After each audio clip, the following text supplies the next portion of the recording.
tal, amigos? Muy buenas noches. Tal y como venimos anunciando desde hace una semana, hoy se encuentra con nosotros el alcalde de Las Palmas de Gran Canaria, don Augusto Hidalgo. Muy buenas noches, don Augusto. Muy buenas noches, ¿qué tal? Gracias por estar aquí. Gracias a ustedes por invitarme. Y se encuentra aquí por un motivo fundamental. Cumple un año de su mandato y además vamos a hablar, con intervención de ustedes también, si así lo estiman oportuno, de cualquier problema que pueda tener Las Palmas de Gran Canaria.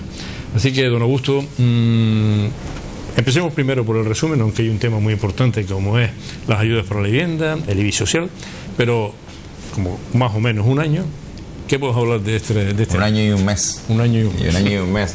De hecho, ha coincidido, un año y un mes, que es lo que coincide con el año del presidente del Cabildo, de los cabildos insulares, ¿no? Que es un mes justo después.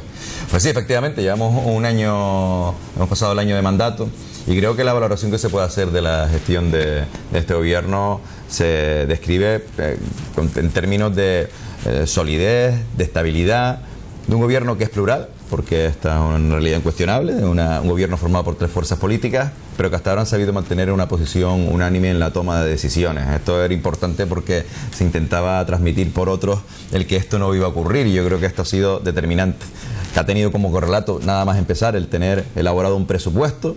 Esto, aunque parezca una obviedad, es algo insólito. Solo tenemos que ver las capitales del conjunto del Estado, que la mayoría no han conseguido aprobar sus presupuestos al encontrarse en gobiernos en minoría o no tener mayoría suficientes en los plenos municipales. Esto ha sido un sufrimiento en muchas capitales. Nosotros lo tenemos en vigor desde el 1 de enero y eso nos da margen para poder maniobrar. Y que tiene además un objetivo fundamental, que era el que conformó el gobierno municipal, que era la lucha contra la desigualdad, que hemos empezado a actuar para luchar contra la desigualdad en 2 frentes. Uno tiene que ver con la activación de la economía local, haciendo que inversiones que estaban paralizadas durante años se activaran. La circunvalación es un ejemplo, que ahora en breve vamos a abrir el primer carril, quizá el ejemplo más iconográfico. Y por otro lado, también aportando capacidad a aquellos que peor lo han pasado durante la crisis económica, para que puedan solventar la situación que están viviendo, que han vivido durante los últimos 8 años. Lo del llamado IBI social es una medida, pero el paquete completo es el plan de exclusión social, que incluye muchas otras medidas que se van a ir implementando durante los próximos meses. Y que además ha colocado, termino, 3 ejes fundamentales para el futuro de la ciudad de Las Palmas de Gran Canaria, que ya están en funcionamiento y que van a ser determinantes, de focos de atracción. Uno es el foco de Tamaraceite Sur, ligado al comercio. Otro es el foco del Istmo de Santa Catalina, las canteras, que va a ser el foco ligado al turismo urbano, como nuevo icono de la ciudad. Y el desarrollo del cono sur de la ciudad, como lugar donde se pueden palpar todas las carencias sociales, económicas más llamativas de la urbe, y donde vamos a implementar recursos nuevos y que van a fomentar, como decía antes, la igualdad. Por tanto, todo un proyecto que tiene además un proyecto estrella ligado a la movilidad como vector de crecimiento, que es el famoso BRT, que yo espero que el año que viene empiece a verse ya los primeros frutos, que no se va a ver terminado durante este mandato, pero que se va a ver en construcción y que va a ser un elemento vertebrador. Por tanto, un gobierno que ha puesto en el primer año de mandato, ha puesto los raíles, aunque vayamos a hacer un BRT sin raíles, pero los raíles para trabajar, sobre todo para el cumplimiento de lo que era nuestro programa de gobierno, nuestro pacto por la ciudadanía. Muchos de esos los estamos cumpliendo. Hoy presentamos la propuesta de participación ligada a esa propuesta que llevamos en el programa, y lo de la ayuda a la vivienda, 3/4 de lo mismo. Por tanto, estamos cumpliendo, yo creo, que un grueso importante del programa en el primer año de mandato, ¿no? Muy bien, entonces, como esta primera medida de ese paquete que se irá implementando en los meses que vienen, vamos a hablar del IBI social, ¿no? Tengo aquí la propaganda de lo que es este tema, lo verán ustedes ahora en pantalla, lo ponemos aquí. ¿Qué medida es esta?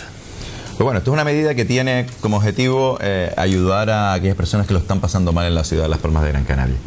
Y la ayuda es una ayuda que tiene como objetivo ligarla al impuesto de bienes inmuebles, para ayudar a aquellas personas que tienen una propiedad en la ciudad de Las Palmas de Gran Canaria, y se da la paradoja, en algunos casos extremos, que incluso a pesar de tener una vivienda que es de pocos recursos, que es humilde, pues no pueden pagar el impuesto, no pueden pagar la contribución, la llamada contribución urbana, el impuesto de bienes inmuebles, y al mismo tiempo están solicitando una ayuda de emergencia porque no pueden comer. Estas paradojas se dan dentro del ayuntamiento. Nosotros, por un lado, estamos cargando poniendo recargos o incluso embargando cuentas de gente porque no paga los impuestos municipales, y al mismo tiempo les estamos tramitando una ayuda y se la pagamos. Una cosa insólita. Pues estas situaciones, que es verdad que esta es una extrema, pues como se dan, somos conscientes de que esto se está produciendo y consideramos que podemos hacer una medida que estuviera delimitada, que estuviera estudiada, que estuviera presupuestada, lo está desde el 1 de enero, 1.700.000 euros en el presupuesto para esta ayuda, y que suponemos, por los datos que tenemos, que puede afectar a unas 26.000 familias de la ciudad. ¿En qué consiste esta ayuda? Pues fundamentalmente en lo siguiente: vamos a dar una ayuda que va a compensar el impuesto de bienes inmuebles si se reúnen tres requisitos fundamentales. El primero es que la familia implicada, pues evidentemente tenga una vivienda habitual, pero haya recibido una ayuda de emergencia y una ayuda a domicilio en el año 2015. El segundo requisito es que tenga una vivienda, una única vivienda y residencia habitual, evidentemente, que tenga un valor catastral inferior a 30.000 euros. Y el tercer requisito es que sea una persona que vive en una vivienda de protección oficial en régimen de alquiler y que el gobierno de Canarias le esté remitiendo el impuesto de bienes inmuebles que nosotros le remitimos al gobierno de Canarias. Si se reúnen estos requisitos, podrá acceder a una ayuda que irá desde el 100% para aquellos que hayan pedido una ayuda de emergencia, ayuda a domicilio, o tengan una vivienda de menos de 10.000 euros, que son las casas más humildes de la ciudad, hasta, ya gradual, hasta aquellos que tienen en torno a las 30.000 euros, que estos recibirían una ayuda de 50 euros justo, ¿no? O sea, y para que nos hagamos una idea, en este extremo máximo, que sería el extremo más pudiente, entre comillas, dentro de este sector, pues se paga aproximadamente unos 200 euros de impuesto de bienes inmuebles anual y recibiría los 50 euros, al final pagarían solo 150. En cambio, el otro extremo es cero, no pagarían absolutamente nada. El resto de los vecinos y vecinas pues sí pagarían el impuesto de bienes inmuebles que está previsto, ¿no? Bien, una de las mayores críticas que se le hacen, y no sé si con fundamento o no, es decir que una persona puede tener una extraordinaria casa con un IBI importantemente alto, pero tener una situación personal de renta muy mala. No se le aplica en función de que vive en esa vivienda esa ayuda. Y al contrario, alguien que puede tener una renta alta viviendo en una casa cuyo... ¿Cómo es esto? Aquellas personas que tengan una vivienda que sea superior a los 30.000 euros de valor catastral y hayan solicitado una ayuda de emergencia, y por tanto nosotros ya hemos cribado porque nos han tenido que dar toda la documentación. De hecho, hubo una moción en el último pleno curiosa, porque fue media hora antes de aprobar esta medida, en que la oposición nos pedía que simplificáramos toda la documentación que le pedimos a estas personas, porque son personas que lo están pasando mal, un segmento de la población en que en muchas ocasiones tienen dificultades para relacionarse con la administración, y los tenemos rebuscando papeles por toda la ciudad para poder pedir una ayuda cuando no tienen prácticamente ni para comer, mucho menos para estar cogiendo un taxi, cogiendo el transporte, para ir moviéndose de un lado a otro. Esa documentación ya la tenemos. Esas personas que están pasándolo mal, que lo han pasado relativamente mal, ya las tenemos censadas, las tenemos controladas. Solo necesitamos que en la instancia nos lo hagan saber y nos den permiso para utilizar esa información. Nosotros la cribamos, y si usted tiene una vivienda de más de 30.000 euros, pero está en esas circunstancias y ha pedido una ayuda de emergencia en el año anterior o en una ayuda a domicilio y por tanto hemos cribado la situación, se la daremos igualmente. Bien. Hombre, resultaría un poco llamativo que alguien que tenga un chalet de 1.000.000 de euros pues esté pidiendo una ayuda de emergencia, porque lo lógico es que vendiera el chalet. Estos son casos insólitos, eso no se va a producir, pero hay gente que puede tener de 40.000, de 50.000 euros de valor catastral, que siguen siendo viviendas que no son especialmente caras, estamos hablando de valor catastral, y por tanto no se ve en la situación de vender la vivienda en el momento en el que no puede comer, pero ha pedido las ayudas. Y una vez ha pedido las ayudas, nosotros ya lo tenemos censado, y por tanto con solo solicitarlo y diciendo que le podemos utilizar la información que obra en nuestro poder, le damos la ayuda. Por tanto, eso no se preocupe. El otro ejemplo, que es el extremo que usted me ha puesto, es quizá más insólito. Es decir, dicen que, oiga, como no puede haber una persona que esté viviendo una vivienda de menos de 30.000 euros, digo, bien, eso se puede producir, pero la vivienda de menos de 30.000 euros, si usted me dice que hay personas con una renta que tiene, hay gente que puede que esté comiendo, tenga una vida normalizada, pero vive en una vivienda humilde. Esta es una medida que la tenemos censada, sabemos qué calles y qué casas son las que tienen este valor, son los barrios populares de la ciudad, los que han pasado la peor crisis económica. Hay gente que lo está pasando mal y otros menos, pero vamos a ayudar a estos para que reciban una ayuda. Ahora, si usted me dicen que el presidente Inditex tiene una casa en el Polvorín, oiga, podrá ocurrir, y que esa sea su vivienda habitual, más insólito, por poder ocurrir, puede ocurrir. Eso, pero sí, oiga, un extremo, pero ya me voy al extremo porque es lo que están planteando desde la oposición. Al mismo tiempo, el Partido Popular plantea, no, usted lo que tiene que hacer es bajar el 10% del IBI. Oiga, bajar el 10% del IBI significa que a una persona que tiene un chalet en Ciudad Jardín le rebajo 100 o 200 euros de IBI, y a un señor que tiene una vivienda en Las Reollas o en Tamaraceite le bajo 5 euros. Eso sí que es injusto. Nosotros al resto de la ciudadanía, a toda la ciudadanía le vamos a cobrar el IBI. Esto va a ser una ayuda para que puedan compensar a aquellas personas que lo están pasando mal, y va dirigida a este segmento. Que se nos pueda colar alguien. Yo siempre digo lo mismo. Mario Conde le salía a devolver la declaración de la red, se le escapó a la agencia tributaria. Por poder puede ocurrir, pero nosotros somos conscientes de que independientemente de que se pueda colar alguien por el sistema, vamos a 26.000 familias que sabemos que lo están pasando de alguna manera mal, ¿no? Bien. Ya ven ustedes que tenemos puesto el teléfono ahí, pueden intervenir cuando quieran para preguntarle al alcalde de Las Palmas de Gran Canaria lo que estimen oportuno. El IBI es un impuesto, por lo tanto no puede ser bonificado directamente, por lo tanto eso tiene que ser por una vía de ayuda. De ayuda social. ¿Cómo se hace eso? Pues bien, efectivamente es un impuesto, no está bonificado, y por tanto nosotros lo vamos a gestionar a través de una ayuda. Se va a hacer a través de una única instancia que los ciudadanos podrán o bajar de internet o hacerlo incluso de forma electrónica si tienen firma electrónica, o bien a cualquier oficina del ayuntamiento y pedir que la carta, el impreso para solicitarlo. Nosotros vamos a mandarlo de todas maneras a los barrios que sabemos que van a estar implicados, para que lo tengan. Una vez hecho este impreso, tienen que rellenar los datos que le estamos pidiendo, donde además se les solicita, como decía, la posibilidad de que podamos utilizar sus datos que obran en nuestro poder. Y automáticamente nosotros valoraremos en qué requisitos están y le ajustaremos la compensación. Efectivamente, es una compensación. Esta, si usted tiene domiciliado el pago del impuesto de bienes inmuebles, lo verán la compensación en la misma facturación. Es decir, si le sale el 100%, pues verá cero. Verá que en la factura, si le va a buscarlo electrónicamente, le saldrá el impuesto que era X dinero y la compensación que es la misma cantidad. Si es menos, pues igual, pagará la diferencia. Si no lo tiene domiciliado, que será el grueso, dado el colectivo al que nos vamos a dirigir, pues es igual, a través de la factura que se manda habitualmente, se mandará junto con la de compensación, y será la compensación a los vecinos en las mismas circunstancias que en la domiciliada. Si hay vecinos que han fraccionado el pago, y esto también se ha producido, sobre todo aquellos que tienen más problemas económicos, esto también es habitual, y ya están pagando de forma fraccionada desde el principio de año el tributo del año 2016, igual haremos la compensación restando la parte que han pagado. Si han pagado más de lo que sería la diferencia, será el único caso en el que sí le haríamos un ingreso. Solo hay un caso de los tres que dije al principio que no se les hará este año, que son los de las viviendas protegidas, porque es un dato que tenemos que cribar con el Gobierno de Canarias y lo tendremos que hacer a año vencido. Técnicamente nos es imposible, por tanto esta ayuda le llegará el año 2017. Y así sucesivamente si la continuamos durante los próximos años. El único caso que será en ese aspecto, pero la idea es que sea lo más simple posible y que tengan que hacer el mínimo de trámites que es prácticamente el firmar un impreso de solicitud, ¿no? Bien. No sé si me ha dicho que tengo una llamada o no. Bien. ¿Tienen ustedes tasado el importe que va a asumir Las Palmas de Gran Canaria en su conjunto por este tema? Y presupuestado 1.700.000 euros. Y dice, bueno, ¿Y con eso cubrimos?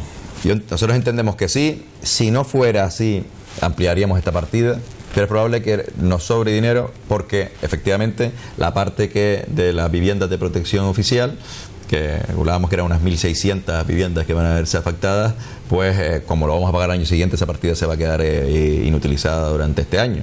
Sería incorporada el año que viene, y el año que viene sí se gastaría. Pero vamos, nosotros hemos medido en las viviendas, el IBI, sabemos de forma aproximada los datos que estamos jugando y sabemos que se ajusta a esa cantidad. Y por tanto esperemos que no nos veamos desbordados por esto. O sea, que estamos hablando de 1.700.000 euros que están presupuestados ya de 26.000 familias. Para alrededor de 26.000 familias. Eso familia, es no personas. Familias. Entonces estamos hablando de compensar un impuesto que va a la propiedad, ¿no? Si esta es la primera medida de ese paquete que usted nos anunció al principio, ¿qué viene después? No es la primera medida, es una de las medidas más llamativas y más esperadas. Lo que pasa es que como nosotros habíamos dicho que le íbamos a presentar antes de septiembre, que era el periodo obligatorio, y antes del verano, lo hemos hecho en tiempo y forma además, pues ha sido una de las más llamativas y quizás esperadas, ¿no? Pero bueno, el paquete de medidas sociales se inicia desde que pusimos en marcha el plan de exclusión social. El bono social del transporte ya está en marcha y se puso hace poco. Ahora va a venir en breve, bueno, mañana se presentan las cláusulas sociales para los contratos, el servicio de contratación, para la contratación en el ayuntamiento. Esperamos que en las próximas semanas vamos a presentar el bono social del deporte, que también llevamos en nuestro programa. El bono social del agua, esperemos, a ver si no es en agosto, pues será en septiembre como muy tarde. Fíjense que estamos poniendo medidas que favorecen el segmento dentro de ese pack social, al segmento que peor lo ha pasado. Nosotros estamos haciendo un esfuerzo tremendo, por otro lado, para activar la economía, porque generar empleo es activar la economía de la ciudad, pero somos conscientes que hay una parte de la ciudad que lo está pasando muy mal, una ciudad que sigue teniendo muchísima gente en el desempleo, que lleva mucho tiempo además desempleada, lo cual ha agravado la situación social, y es una forma de aplacar esta situación con este tipo de medidas, que esperemos, y esto me hizo una pregunta en la rueda de prensa un periodista que decía, bueno, ¿esto se quedarán eternamente? Yo le decía, ojalá que no. Ojalá que no, pero será la prueba de que la situación económica empieza a mejorar y estas ayudas ya empiezan a ser pedidas por poca gente, porque poca gente se puede ajustar a esa realidad. Bien, ojalá sea eso lo más pronto que tarde, pero hoy la situación sigue siendo dura para muchísima gente, ¿no? Ya digo, en los próximos meses vamos a ir enlazando esas medidas que están en nuestro programa en el primer año de mandato. ¿Y cómo se estimula la actividad económica del ayuntamiento? Pues se estimula por varias vías. Una, con la inversión. Aunque estamos constreñidos y con un cinturón injusto que nos comprime, llamado Ley de Estabilidad Presupuestaria. ¿Cuánto dinero tienen ustedes? Nosotros tenemos más de 154 millones de remanentes líquidos de tesorería disponibles para incorporar. Es decir, antes del año 2012 los podíamos haber incorporado libremente, sobre todo para inversiones fundamentalmente. Hoy no lo podemos hacer. Y tenemos más de 50 millones de superávit.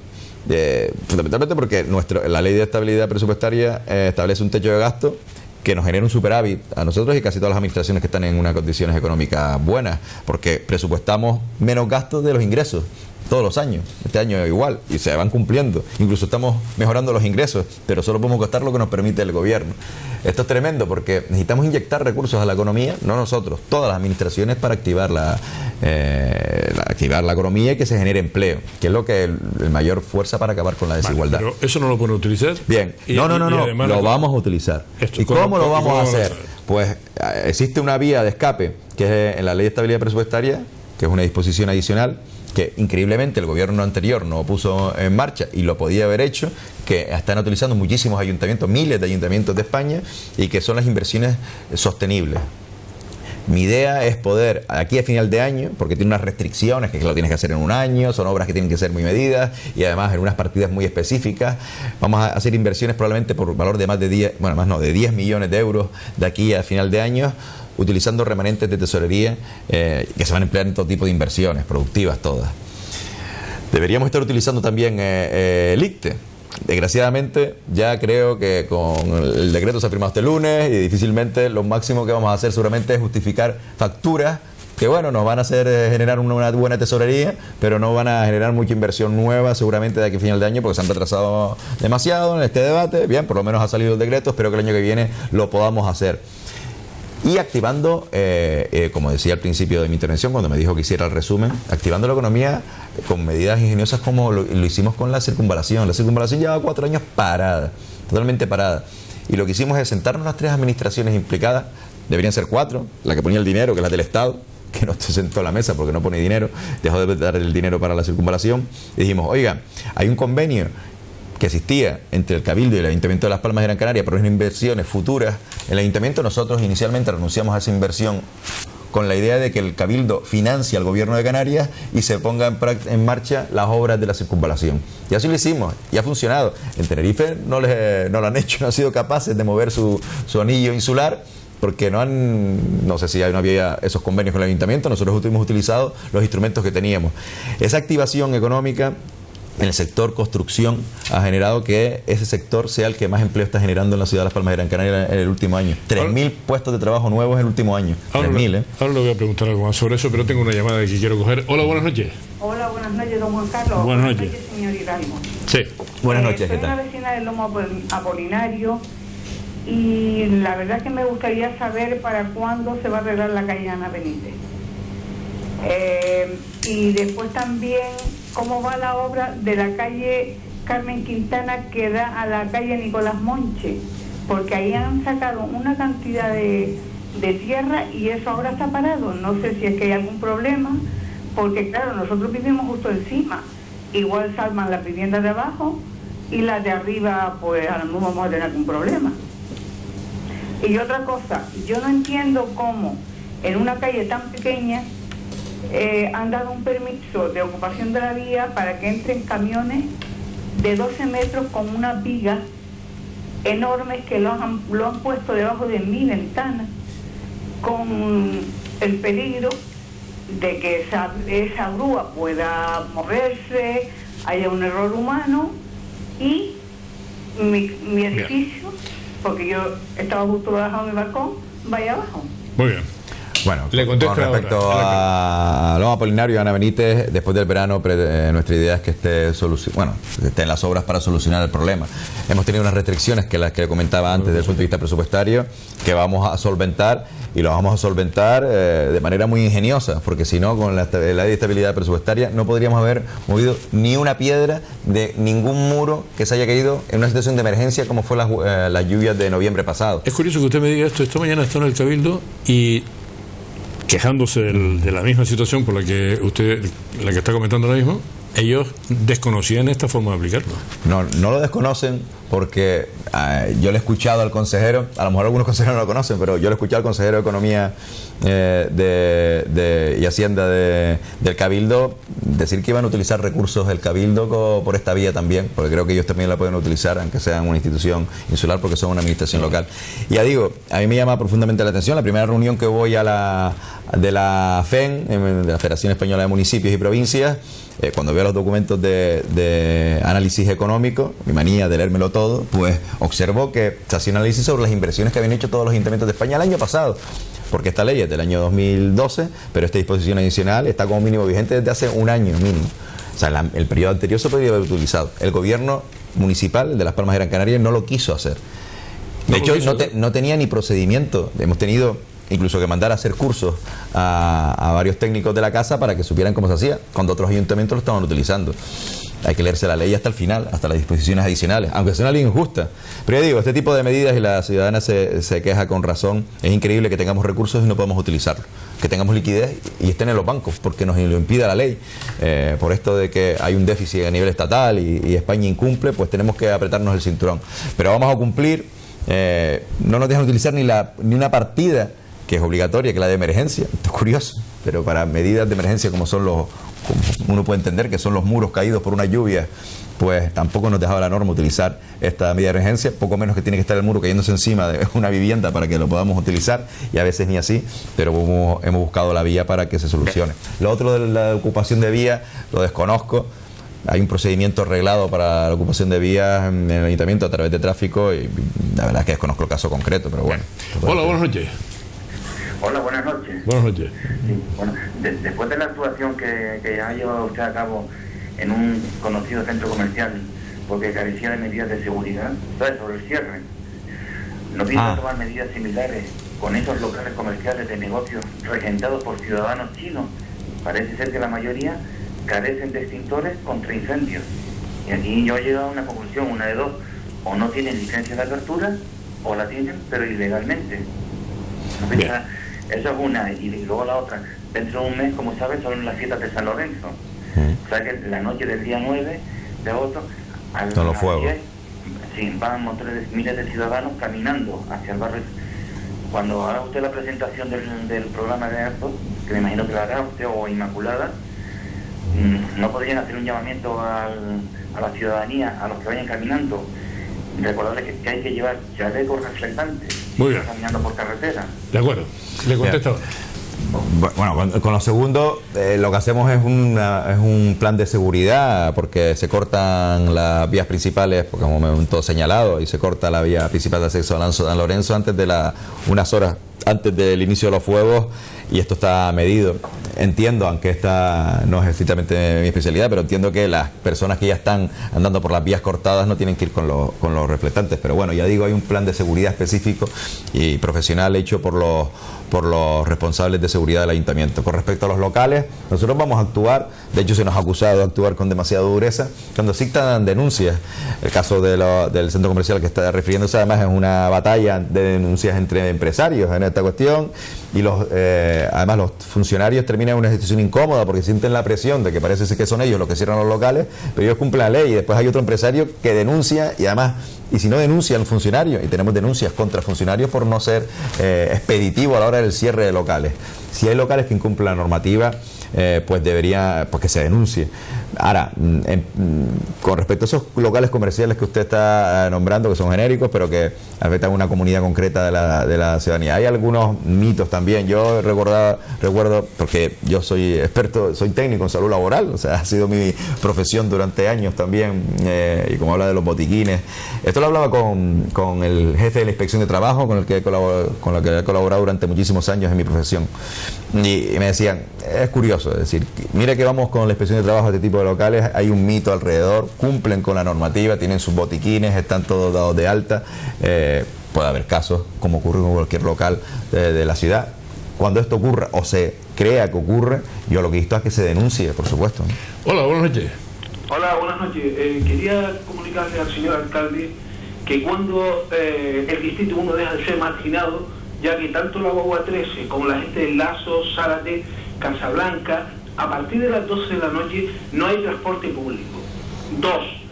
Cuando usted pasa, por ejemplo, cuando se coge la línea 12, la gente de San José se tiene que quedar en el polígono de San Cristóbal, subir todo hasta el Paseo de San José y subir del Paseo de San José hacia sus casas, hacia la montaña. No es lo mismo bajar que subir. Por favor, solucione ya esto de una vez, que usted ha prometido cuando vino aquí a pedir el voto, y eso se soluciona en 24 horas, a coste cero. Muy bien. 24 horas. Muchas gracias y buenas noches. Gracias, buenas noches.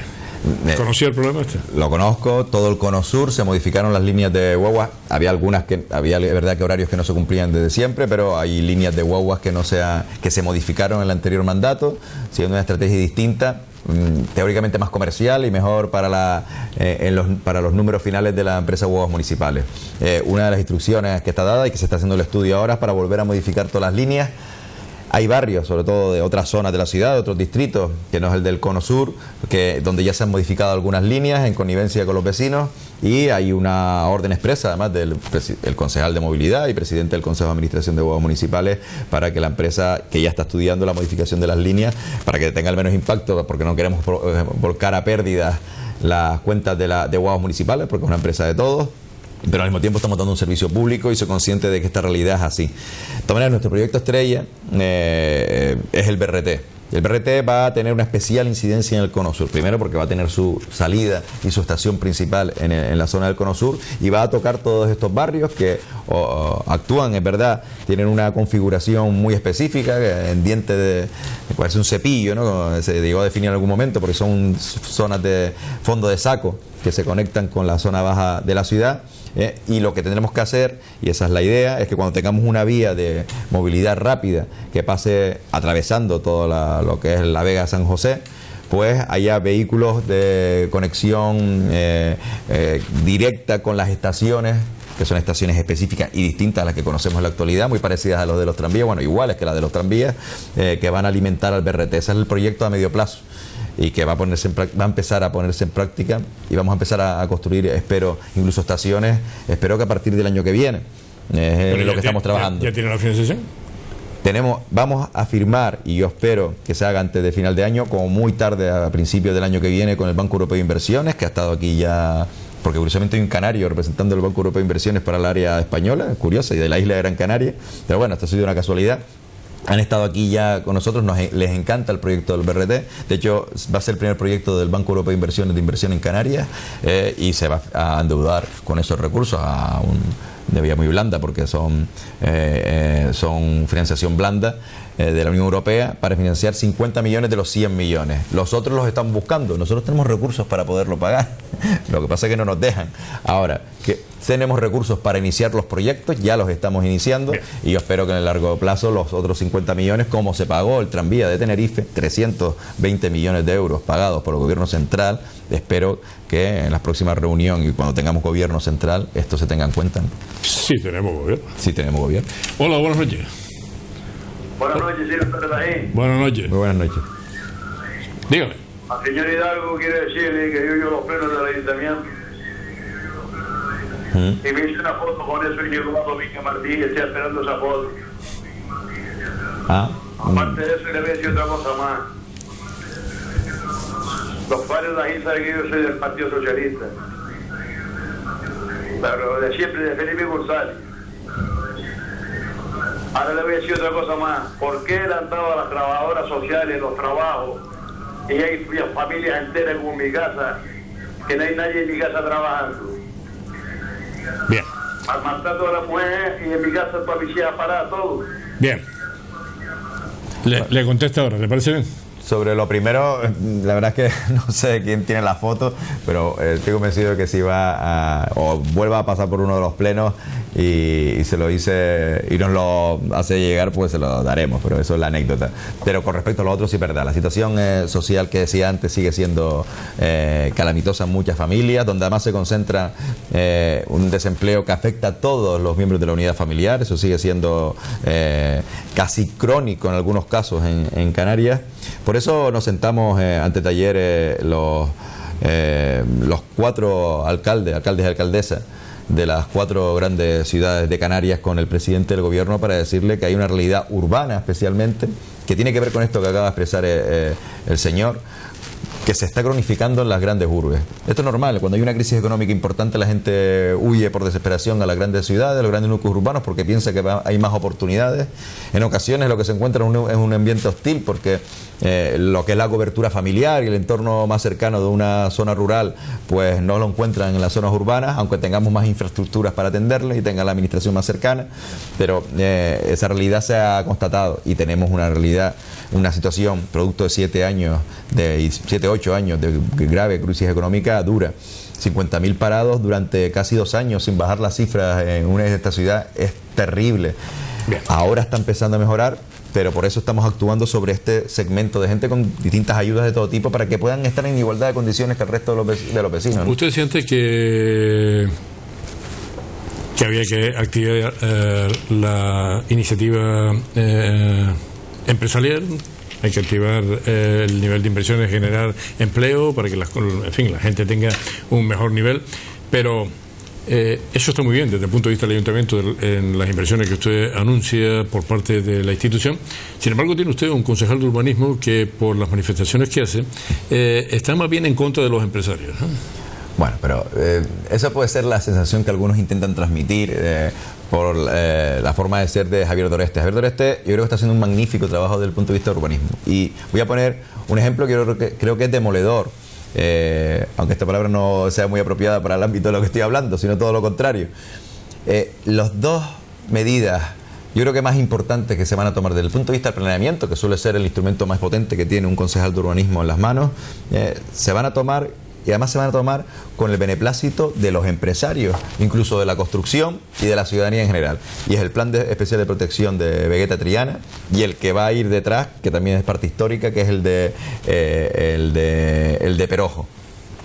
Un plan que lo que plantea es a través del planeamiento, porque esta ciudad ya tiene el planeamiento adaptado a la ley de directrices, ahora que están discutiendo esto de la ley del suelo y demás, el Ayuntamiento de Las Palmas ha cumplido sus deberes, hay un planeamiento en vigor y adaptado a la normativa, pero esto específico que actúa sobre nuestro casco histórico, tanto Vegeta Triana como Perojo en el futuro inmediato, va a conseguir que lo que era un casco histórico se está convirtiendo en un atrezzo, simplemente un lugar donde podíamos ir a mirar, pero donde cada vez había menos vida, menos gente vivía, donde no había actividad económica, se convierte en un pulmón económico también de la ciudad. ¿Y cómo? Yo vi las manifestaciones del concejal y me pareció todo lo contrario. No, pues lo va a hacer. Me pareció que puede convertir a Vegeta en un cementerio. Pues no, ¿y por qué no? porque vamos, a pesar de que incluso hay más edificios con carácter de protección que van a tener fichas de protección, la protección va a ser una protección que nosotros llamamos activa, es decir, los usos, que era lo realmente importante de la mayoría de los edificios, si no todos los edificios del casco histórico, van a cambiarse para que cambien la filosofía restrictiva que hubo en los años 80,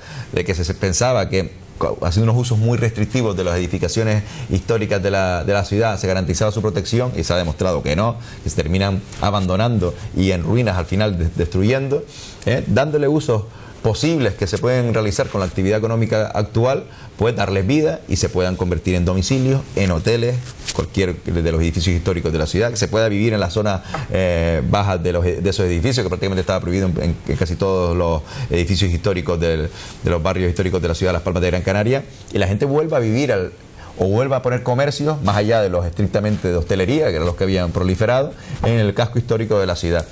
La gente está encantada, van a poder proteger sobre todo las fachadas y parte de los interiores de los edificios, pero van a poder transformarlos y convertirlos en edificios que tengan usos reales, como ocurre en los cascos históricos de todo el mundo. Bien.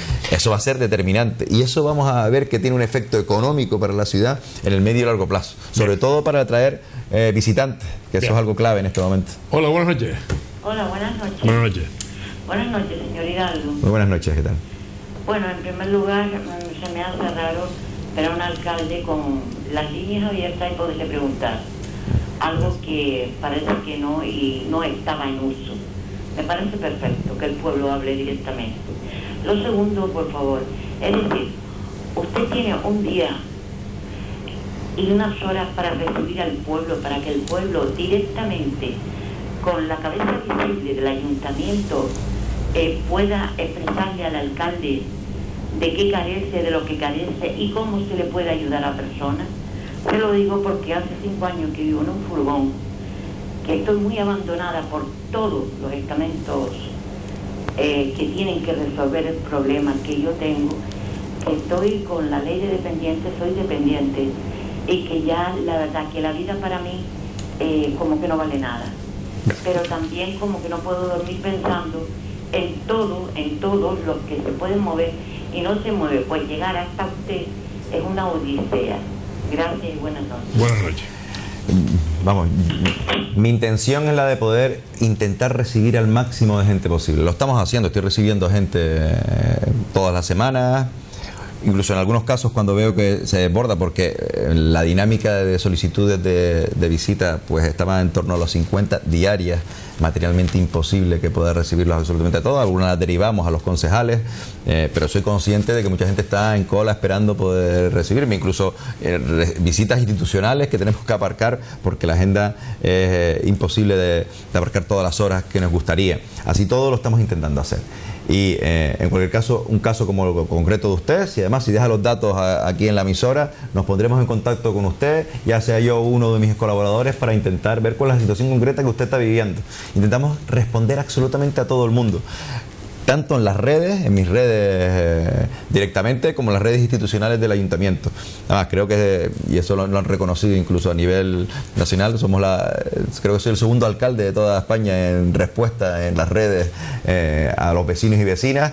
Nos cuesta un trabajo de cribado para poder hacerlo, es muy engorroso y ocupamos muchas horas en esto, pero lo intento. También el estar en emisoras como esta donde pueda responder, pues es una forma de responder y ver a la gente, que no los pueda ver cara a cara.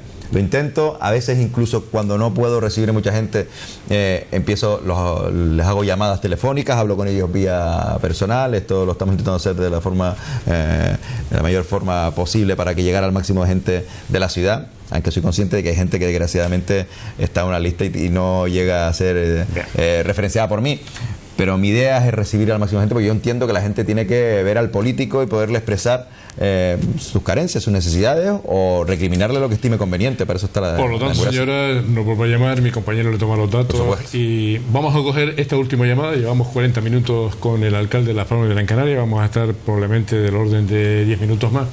Hola, buenas noches. Buenas noches. Buenas noches. Buenas noches. Sí, diga.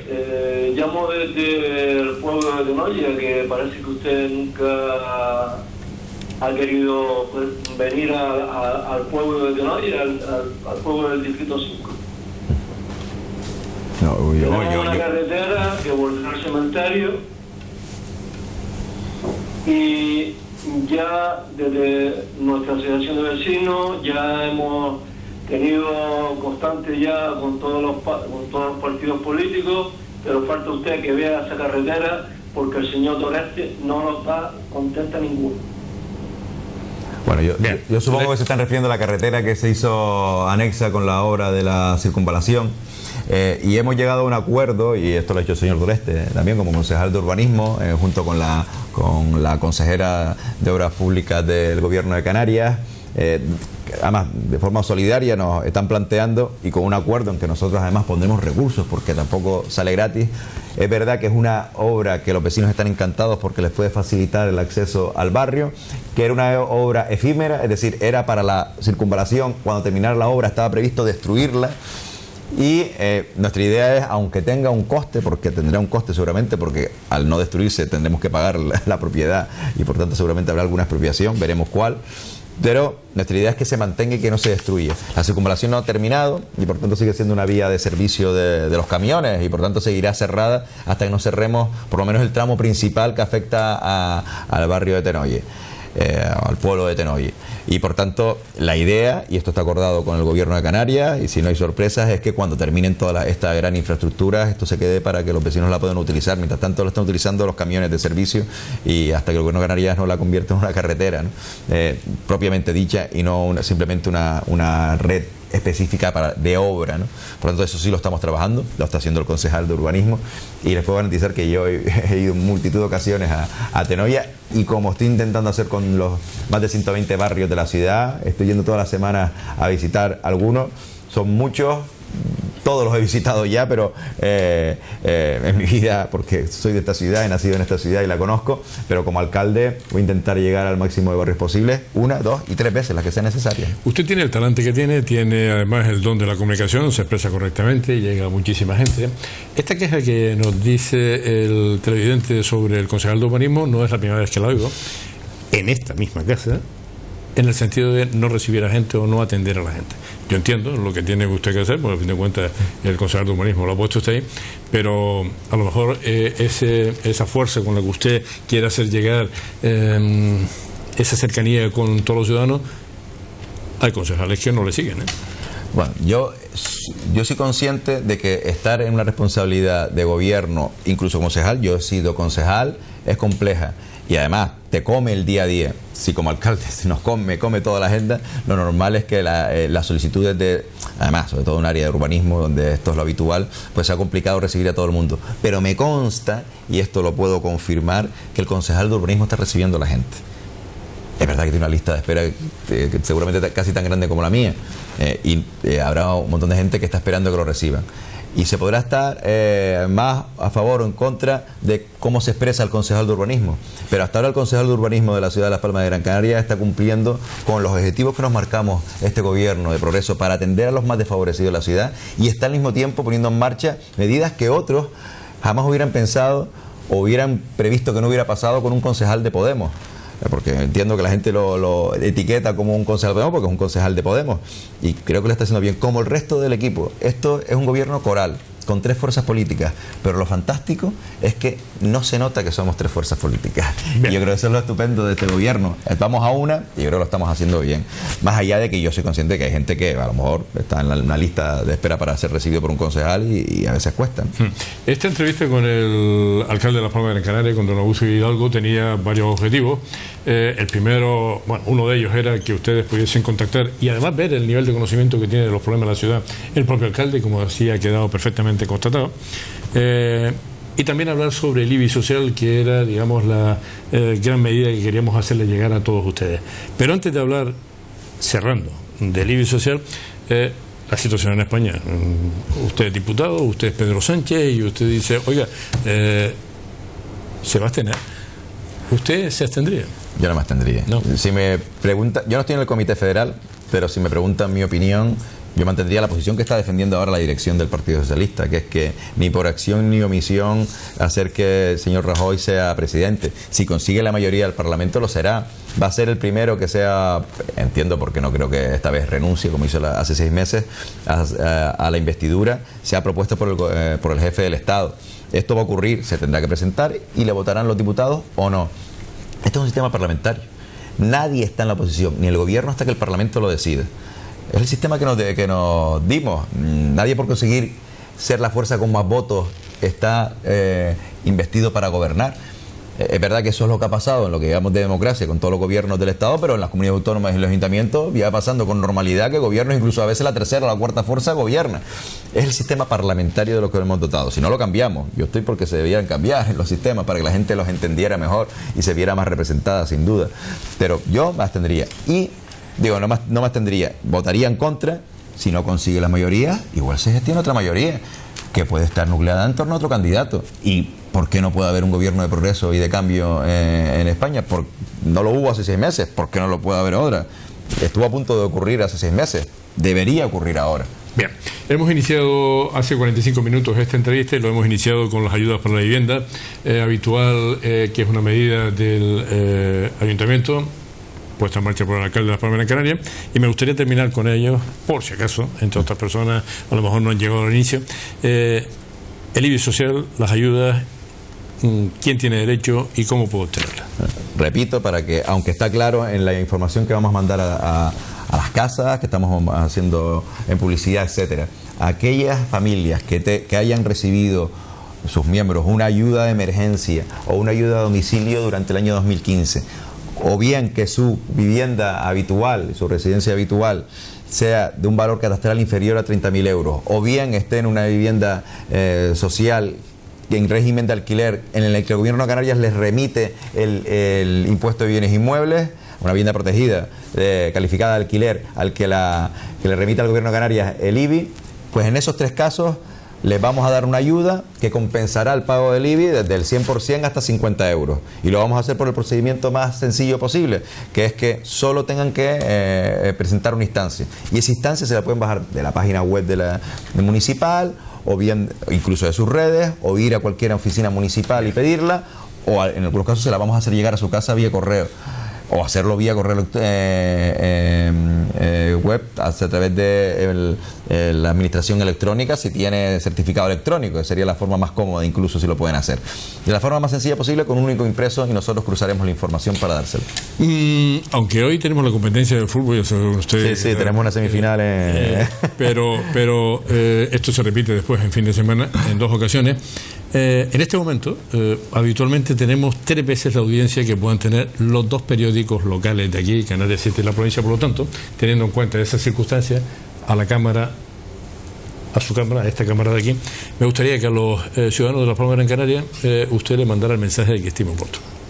Bueno, este gobierno lleva ya más de un año y un mes gestionando el devenir de esta ciudad. Creo que lo estamos haciendo además de forma sólida. Somos un gobierno plural, somos un gobierno con una sola voz, eso sí, y que, como decía al principio, ha tenido un objetivo fundamental, que es luchar contra la desigualdad. Por eso una medida como esta, como la llamada popularmente del IBI social, la ayuda a una vivienda habitual, es determinante en el proyecto que queremos poner encima de la mesa, que es luchar contra la desigualdad, generar empleo, no solo a través de la actividad económica, que la estamos propiciando y generando, sino protegiendo a aquellos que peor lo han pasado, que peor lo están pasando durante estos últimos 7, 8 años de crisis económica. No les vamos a dejar solos, por tanto, diríjanse a cualquier oficina municipal donde les informaremos y les podremos decir si pueden acogerse a esta ayuda, o directamente manden la información para que nosotros los podamos privar.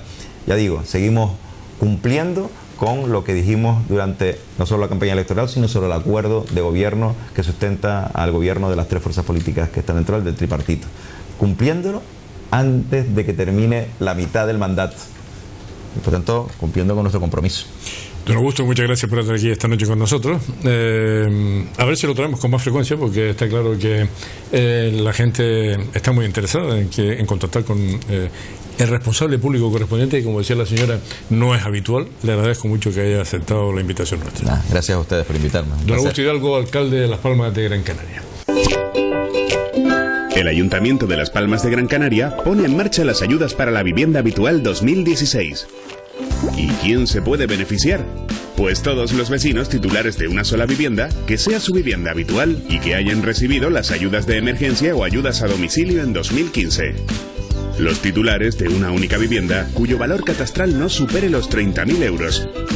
También se pueden acoger los inquilinos de una vivienda protegida calificada en alquiler. Para solicitar la ayuda, basta con rellenar el formulario disponible en las oficinas de distrito más cercanas o en la web laspalmasgs.es.